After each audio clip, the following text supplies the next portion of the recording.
Film dibuka dengan memperlihatkan sekelompok perampok yang sedang melakukan aksi mereka dalam merampok sebuah gudang penyimpanan uang yang ada di London.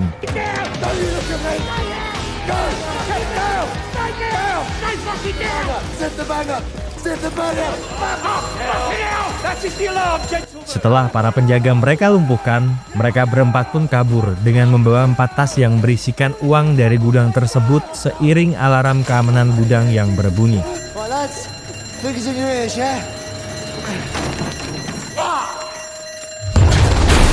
Salah satu dari mereka meledakkan truk pengangkut uang tersebut. Setelahnya, Devon meminta salah satu tas uang itu dan tak lupa mengingatkan rekanannya untuk bertemu di lapangan terbang agar mereka bisa membagi hasil uang rampokan tersebut dengan rata, mengingat kekasihnya Veronica juga ikut andil dalam perampokan itu. Dalam perjalanan Devon dan Veronica ke hanggar pesawat, mereka berdua pun sudah membayangkan kehidupan indah mereka di negara lain dalam usaha mereka menghilang dari kejaran hukum, seperti cita-cita yang sudah lama sangat mereka inginkan. Sesampainya di hanggar pesawat, mereka berdua agak dibuat khawatir sebab rekanan mereka belum juga sampai di tempat ini. Devon masih berpikiran positif tentang rekanannya itu, namun tidak dengan Veronica yang sama sekali tidak percaya dengan rekanan Devon. Tak kunjung tiba di sana, semakin lama membuat Devon menaruh curiga. Dia lalu mengecek kembali tas yang diberikan kepadanya, dan ternyata isi di dalam tas tersebut bukanlah uang, melainkan kertas-kertas kosong. Shit on my mum. Tak lama, puluhan polisi yang dipimpin oleh Jackson tiba-tiba telah sampai di sana, berniat menangkap mereka berdua atas aksi perampokan yang baru saja terjadi. Tak ingin pujaan hatinya mendekam dalam penjara, Devon pun lalu berpura-pura menyandera Veronica agar dirinya lolos dari jeratan hukum serta meminta beberapa syarat yang harus dipenuhi oleh Jackson. Akan tetapi karena ponsel yang digunakan Devon untuk mengelabui para polisi berbunyi, membuat dirinya harus pasrah ditangkap oleh para polisi-polisi itu. Oh, bollocks. Hello, Mum. I can't talk right now. I'm in a little bit of a situation. Sementara itu di tempat yang berbeda, Trent, seorang anggota majelis tinggi, mendapatkan sebuah kabar buruk di saat dia sedang melakukan pesta bersama dengan koleganya. Pada akhirnya, Devon dijebloskan ke penjara atas tuduhan perampokan bersenjata selama 5 tahun. Sementara uang hasil perampokan itu menghilang dan diduga disembunyikan oleh rekanannya. Di penjara, Devon bertemu dengan Bishop, seorang narapidana psikopat yang sering menyiksa dirinya di dalam penjara secara psikologis maupun fisik. Tak ingin terus-terusan disiksa oleh Bishop, Devon pun belajar meningkatkan skillnya dalam bertarung, sambil terus mengimpikan masa depan yang indah bersama Veronica di saat nanti dirinya keluar dari penjara. 5 tahun pun berlalu, Devon pun akhirnya dibebaskan bersyarat dari masa hukumannya. Sebelum dia pergi, Pos memperingatkan Devon untuk jangan pernah berbuat kejahatan lagi di luaran sana. Sebab jika sampai dirinya masuk kembali ke dalam sini, Vos akan lebih melakukan tindakan yang lebih beringas kepada dirinya.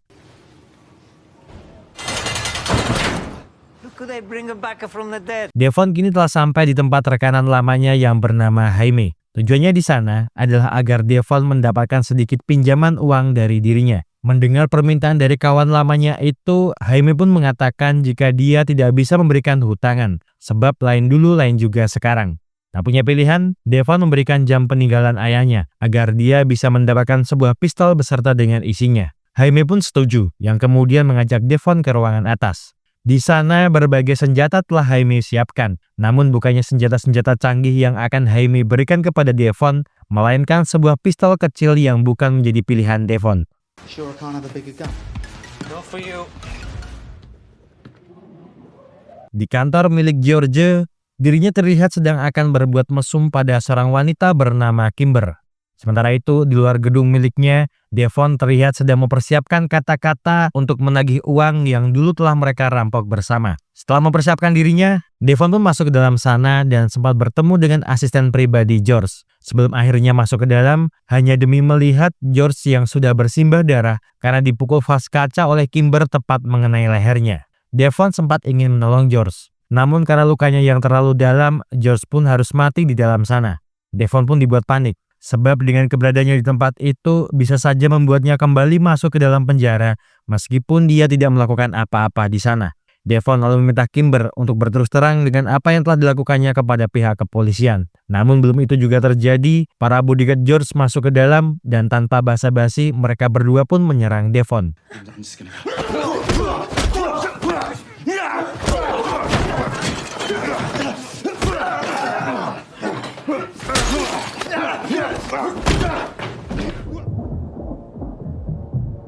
Setelah melumpuhkan para bodyguard tersebut, Devon pun mengajak Kimber untuk segera pergi dari sana. Mereka berdua pun lalu lantas keluar dari dalam gedung, dan Devon mencuri mobil George agar dia dan Kimber bisa kabur dari tempat tersebut.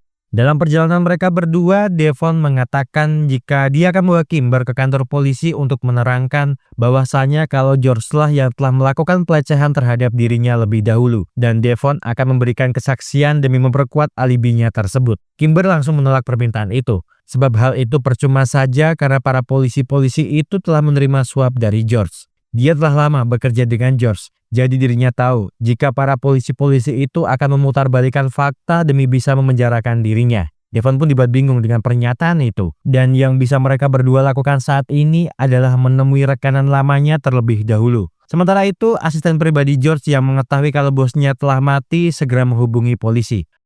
Para polisi pun segera melakukan olah TKP di sana. Dan setelah mendapatkan beberapa informasi di sana, salah satu polisi korup memberikan kabar kepada Wilmot agar dirinya bisa menyampaikan berita tentang kematian George kepada Trent. Kabar tersebut sebenarnya tidak terlalu membuat Trent terkejut, sebab tingkah laku George yang sering ceroboh. Namun meskipun begitu, Trent tetap meminta Wilmot untuk mengurusi semua masalah ini dengan sangat terapi agar mereka segera menemukan tentang siapa pembunuh George. Melihat Kimber yang masih terlihat sangat tegang karena perbuatannya tersebut, Devon pun lalu mencoba membantunya dengan menenangkan perasaannya itu dan mengatakan jika orang yang akan mereka temui itu merupakan kenalan lamanya yang berhutang banyak pada dirinya. Sementara itu di kantor George, Jackson terlihat sedang menginterogasi Rebecca tentang orang yang datang ke tempat ini. Rebecca pun mengatakan jika pria itu terlihat membawa sebuah pistol dan menodongkannya kepada Kimber setelah keluar dari ruangan George. Dia tidak tahu siapa pria itu, sebab orang itu memaksa masuk ke dalam ruangan George meskipun dirinya telah melarang masuk. Jackson pun lalu mengatakan, jika pria itu merupakan mantan narapidana yang baru saja keluar dari dalam penjara. Jadi jika dirinya nanti bertemu lagi dengan pria itu, Jackson berharap Rebecca segera menghubungi dirinya. Wilmot menemui Trent hanya untuk sekedar memberitahukan dirinya jika orang yang telah membunuh George adalah Devon, seorang pria yang dulu mereka korbankan dalam perampokan 5 tahun yang lalu. Wilmot tidak tahu tentang apakah Devon tahu kalau peristiwa waktu itu adalah rencana mereka. Namun jika andai saja dia tahu, itu bisa saja membuat posisi mereka dalam bahaya. Mendengar hal itu, Trent lalu meminta Wilmot untuk segera menyingkirkannya. Sebab jika sampai dia gagal dalam menyingkirkan Devon, maka nyawanya sebagai penggantinya. Di sebuah gudang pembuatan boneka, Toby terlihat sedang menikmati narkoboy di ruangannya. Tak lama, Devon dan Kimber telah sampai di sana. Sebelum masuk, Devon sempat meminta Kimber untuk membawa pistol miliknya. Namun karena dia menolak, Devon pun terpaksa membawa senjata itu sambil berjaga-jaga dengan kemungkinan terburuk yang terjadi di tempat tersebut. Serta meminta Kimber untuk tetap berada di sini sementara dia akan masuk ke dalam sendirian. Devon pun mengendap-endap masuk ke dalam. Tetapi belum juga dirinya melangkah jauh, dia dipukul hingga pingsan oleh penjaga di gedung itu. Setelah tersadar, dia dibawa menemui Toby dan di sana nampaknya Toby telah bersiap dengan kedatangan dirinya karena dia sudah mendapatkan kabar burung jika George mati di tangan Devon. Devon pun mengatakan jika dirinya bukanlah pembunuh George, tetapi satu hal yang ingin Devon tanyakan itu adalah apakah dia tahu kalau George mengkhianati dirinya, serta dia menginginkan uang yang dulu pernah mereka rampok bersama. Toby tersenyum mendengar hal itu dan mengatakan jika tidak ada uang yang harus dirinya berikan kepada dia. Bahkan Toby meminta Devon untuk segera pergi dari sana sebelum anak buahnya bertindak kasar dengan mengusirnya secara paksa dari sini. Toby tidak senang dengan perlakuan yang dia dapatkan, yang kemudian memulai perkelahiannya dengan anak buah Toby.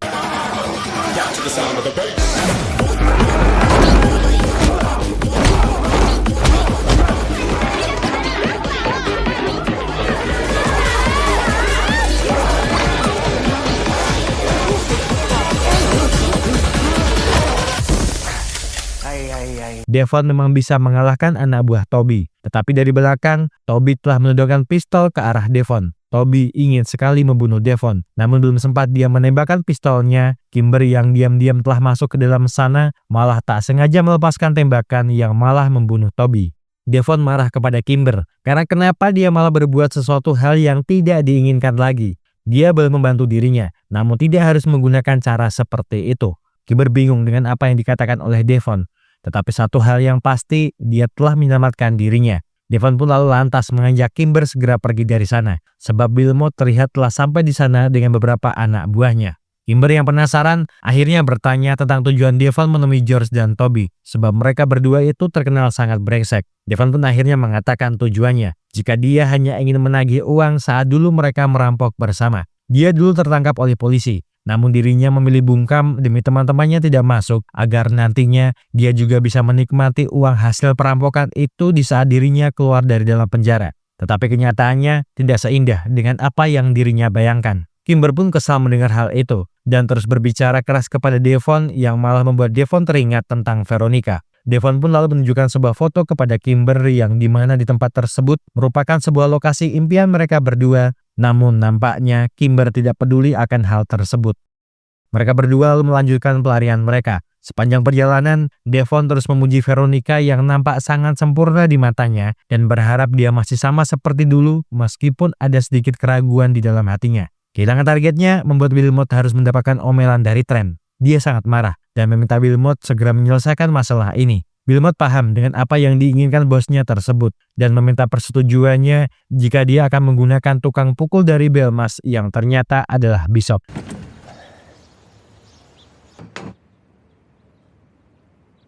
Devon akhirnya sampai di rumah Veronica dan begitu terkejut melihat pujian hatinya telah memiliki seorang anak. Pertemuan itu pun terlihat sangat canggung, apalagi setelah Devon melihat foto pernikahan Veronica dengan suaminya. Devon tak mampu berkata apa-apa dan hanya bisa meminta maaf karena dirinya tidak bisa mewujudkan keinginan mereka berdua dulu. Trent menemui Brianna di kebun bunga yang terlihat sangat kesal kepada dirinya karena dia ketahuan berselingkuh. Brianna tidak mengerti dengan apa yang ada di pikiran suaminya itu, sebab bisa-bisanya bermain belakang di hotel tempat mereka melakukan resepsi pernikahan. Brianna hanya mengingatkan Trent jika mereka berdua punya reputasi baik di majelis tinggi, dan seharusnya dia tahu jika satu panggilan telepon darinya bisa membuat ratusan kepala berserakan di jalanan. Untuk saat ini, Brianna akan mengkesampingkan urusan pribadi mereka berdua, karena yang terpenting saat ini adalah Trent bisa melenyapkan sang mantan narapidana. Trent pun hanya tertunduk menuruti perintah istrinya, sebab dia tahu resiko yang akan diterimanya bila semua kekacauan ini tidak dirinya selesaikan. Devon dan Kimber kini telah sampai di sebuah kedai untuk mengisi perut mereka, sambil menceritakan bagaimana perasaan Devon ketika dia bertemu dengan mantan kekasihnya. Devon mengerti kalau dia hanyalah pria pecundang yang memang tidak pantas ditunggu, tapi dia juga tidak ingin melihat Veronica yang hidup bersama pria lainnya. Kimber pun hanya bisa menyemangati Devon melalui kata-kata. Namun belum juga hatinya terpuaskan, Bishop dan anak buahnya telah sampai di tempat tersebut. Devon berencana mengajak Kimber kabur dari sana, tetapi Bishop keburu masuk ke dalam sana dengan membawa senjata untuk membunuh Devon.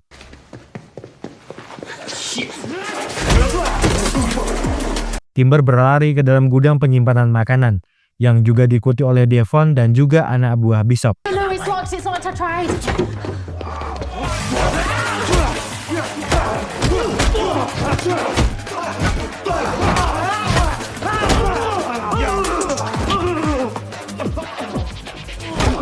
Dalam sekejap, Devon berhasil melumpuhkan anak buah Bishop, dan pertarungan sesungguhnya adalah ketika dia berhadapan dengan Bishop.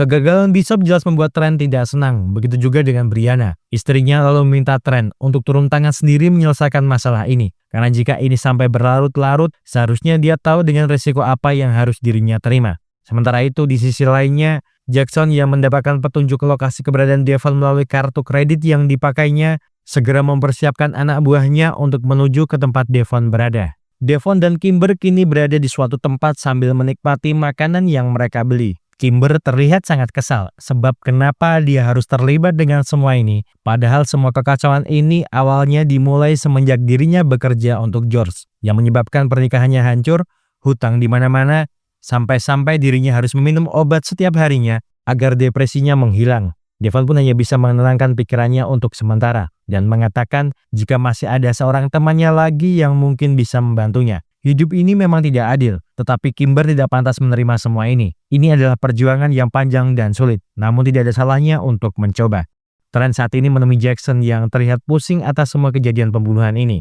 Trent sempat menyindir Jackson yang sepertinya tidak becus dalam mengurus seorang mantan narapidana, padahal dirinya mempunyai kuasa akan hal itu. Jackson tidak peduli dengan apa yang Trent bicarakan. Bahkan dia menduga kalau sepertinya Trent sangat panik melihat orang-orang yang mati. Dia mungkin saat ini tidak tersentuh oleh hukum karena menjadi anggota majelis tinggi. Namun jika semua kejadian ini ada sangkut pautnya dengan dirinya, Jackson pun tidak akan tinggal diam menjebloskan dirinya ke dalam penjara. Trent pun hanya tertawa mendengar pernyataan itu, sembari mengingatkan Jackson tentang posisinya karena jika dia ingin memulai perang dengan dirinya, maka siapkanlah 1 batalion kepolisian. Devon dan Kimber menemukan Kyle di rumah mewahnya. Di sana, Kyle nampak menerima Devon dengan tangan terbuka, tidak seperti George ataupun Toby. Kyle lalu meminta maaf kepada Devon karena dia tidak pernah menjenguknya selama dalam penjara. Devon tidak peduli dengan hal itu, lantaran yang ingin dia tanyakan adalah tentang kenapa dirinya dijebak oleh mereka bertiga. Kyle berusaha menjelaskan, namun Devon memukul kepalanya karena kesal. Kimber berusaha menenangkan Devon,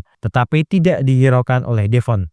Melihat Devon yang mulai kehilangan kesabaran, Kyle pun mulai menjelaskan semuanya dari awal. Jika dia dan yang lainnya juga pergi ke bandara setelah dirinya tertangkap oleh polisi. Mereka lalu membaginya menjadi 4 bagian, namun dia tidak tahu dengan orang keempat yang mendapatkan jatah tersebut. Waktu itu, dirinya sempat menolak melakukan hal tersebut, tetapi karena dia kalah suara, dirinya hanya bisa menuruti permintaan kedua rekanannya. Kyle menyesal dengan apa yang telah diperbuatnya, namun dia tidak punya pilihan lain selain menuruti mereka. Kyle pun akan memberikan bagian uang yang seharusnya dia terima dulu, apalagi sekarang hidupnya sudah jauh lebih baik dibandingkan saat itu. Devon pun berterima kasih akan hal tersebut dan tak lupa meminta Kyle untuk juga mencarikan pengacara terbaik di kota ini demi bisa menyelamatkan Kimber dari semua masalah ini. Kyle pun menuruti semua permintaan Devon dan akan segera menelepon pengacara pribadinya untuk menyelesaikan masalah Kimber. Namun sebenarnya panggilan tersebut ditunjukkan kepada Wilmot agar dia dan Trent segera datang ke tempat ini. Sementara di sisi lainnya, Jackson terlihat tengah mempersiapkan tim terbaiknya menuju ke tempat Kyle setelah dirinya mendapatkan laporan tentang keberadaan lokasi terakhir Devon melalui informannya. Di sini Kyle terlihat mengulur-ngulur waktu agar Devon tetap berada di rumahnya, sebab Bison telah diutus ke sana untuk menghabisi Devon. Devon terkejut melihat keberadaan Bison di sana dan tak menyangka kalau Kyle benar-benar mengkhianatinya. Sementara itu di luar sana, baik Jackson maupun Trent terus mengawasi pergerakan Devon di dalam sana.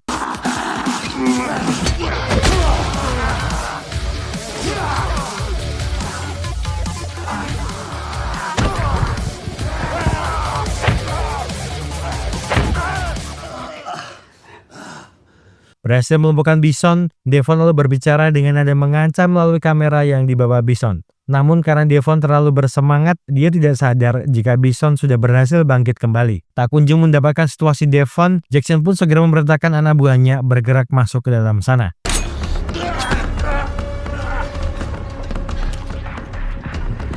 I've never teabagged a dead man before. Melihat Devon yang terpojok, Kimber lalu menyerang Bison dari belakang menggunakan senjata Bison yang kemudian memukulnya hingga terjatuh. Setelahnya, Kimber memapah Devon keluar dari sana, bersama dengan Jackson yang juga sampai di sana. Jackson lalu masuk ke dalam, namun karena tidak melihat keberadaan Devon, dia pun segera memerintahkan timnya untuk menutup akses jalan dari 2 sisi. Melihat Bishop, Jackson pun mencoba menanyainya tentang di mana keberadaan dari Devon. Namun karena Bishop malah mengacaukan dirinya, Jackson pun segera memerintahkan anak buahnya memborgol Bison dalam keadaan terluka. Melalui rekaman yang dibawa oleh Kimber, Trent pun mengetahui di mana keberadaan Devon dan segera memerintahkan Wilmot menuju ke tempat Devon berada. Devon dan Kimber kini berada di suatu tempat yang dimana terdapat mainan komedi putar seperti yang Devon bayangkan. Mereka berdua lalu beristirahat di sana sambil mengobati luka yang Devon dapatkan setelah pertarungannya dengan Bishop hingga malam pun berlalu. Tiba-tiba komedi putar itu menyala, dan Trent beserta dengan Wilmot muncul di hadapan Devon sambil berbicara jika mereka berdualah yang seharusnya dia cari. Mereka berdua pun lalu bergantian memukuli Devon yang terluka. Wilmot mengatakan jika misi balas dendamnya akan berakhir di tempat ini, sebab yang akan dia hadapi tidaklah sama seperti teman-temannya yang pecundang. Devon pun hanya tertawa mendengar hal itu, sebab tujuannya itu bukanlah balas dendam, melainkan meminta uang hasil dulu mereka merampok bersama. Kimber pun lalu mencoba membantu Devon dengan mengatakan jika dialah yang telah membunuh kedua rekanannya, kecuali Cal yang mati karena terkena kapak kepalanya oleh anak buahnya sendiri. Keberadaan Devon hanyalah membantu dirinya dalam masalah ini, sebab tujuan awal Devon menemui mantan rekanannya itu adalah semata-mata meminta hasil uang dari perampokan mereka 5 tahun yang lalu. Wilmot tidak peduli dengan apa yang Kimber katakan kepadanya, karena semua peristiwa ini semuanya adalah rencananya termasuk menjebak Devon. Trent pun lalu menjelaskan kalau satu hal yang perlu dirinya tahu, kalau selama ini dialah yang menerima upeti dari rekanannya selama bertahun-tahun. Carry on. It's in your hands, boys. I'm sorry, Kimber. Setelahnya, Trent dan Wilmot pergi dari sana, menyerahkan tugas membunuh kepada kedua bawahannya. Johnny sempat meminta Devon untuk membalikan badannya sebelum dia menembaknya, tetapi kesempatan itu berhasil digunakan oleh Devon untuk menendang Johnny.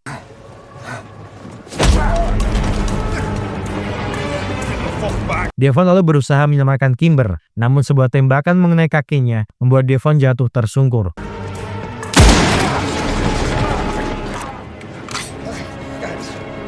Kimber berusaha menolong Devon yang akan ditembak, tetapi untung saja Jackson telah sampai di sana.